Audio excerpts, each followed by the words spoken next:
I'm also frequently asked, can I keep my car or my vehicles?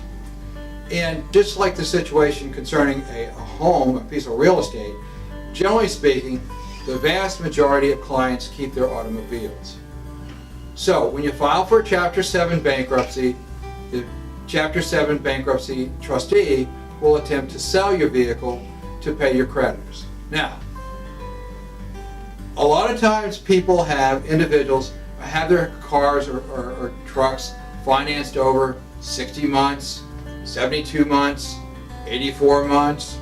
And because of the long financing now that we have for vehicles, frequently there is no equity in the vehicle, meaning that actually the value of the car depreciates over time because you're using the car. And so, given the life of the loan and the depreciation on the car, generally few people have equity in their vehicles.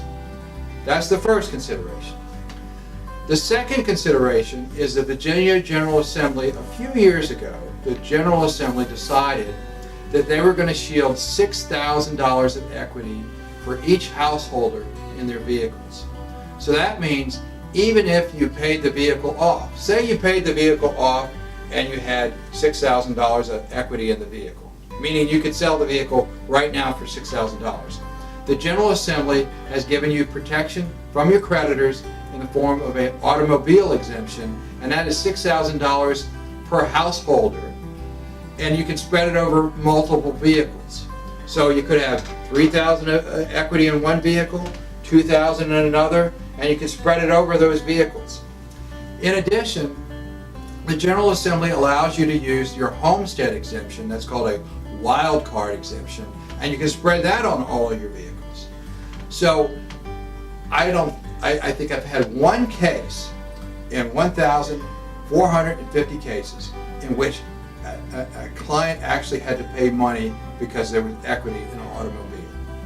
Very, very rare.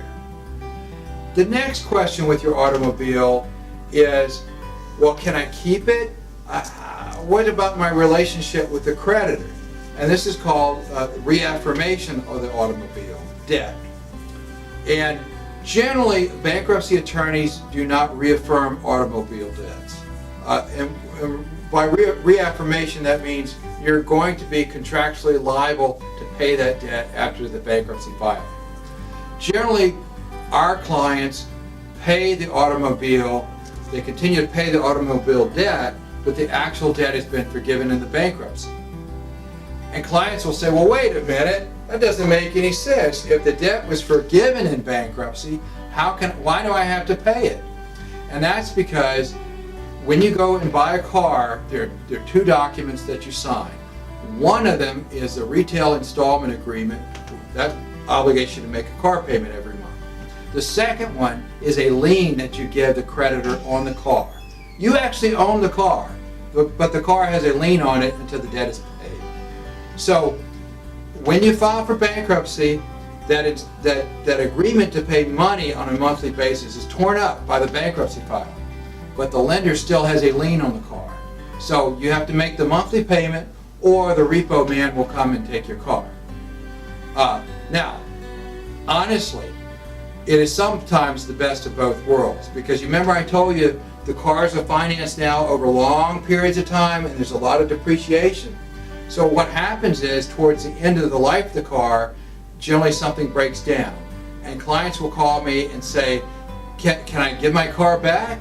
And I said, well, you didn't reaffirm the debt, so yeah, you can give it back. And they'll ask me, well, am I going to pay for a deficiency? You know, I still owe $5,000. I said, well, you remember I told you a long time ago that debt was forgiven in bankruptcy. So no, there's no deficiency, and you can give the car back. Now that's a pretty good deal. However, there is one creditor that causes us all to have great fear, and that is Ford Motor Credit. Ford Motor Credit will repossess your car unless you reaffirm the debt. That's a standard rule. All bankruptcy attorneys know it.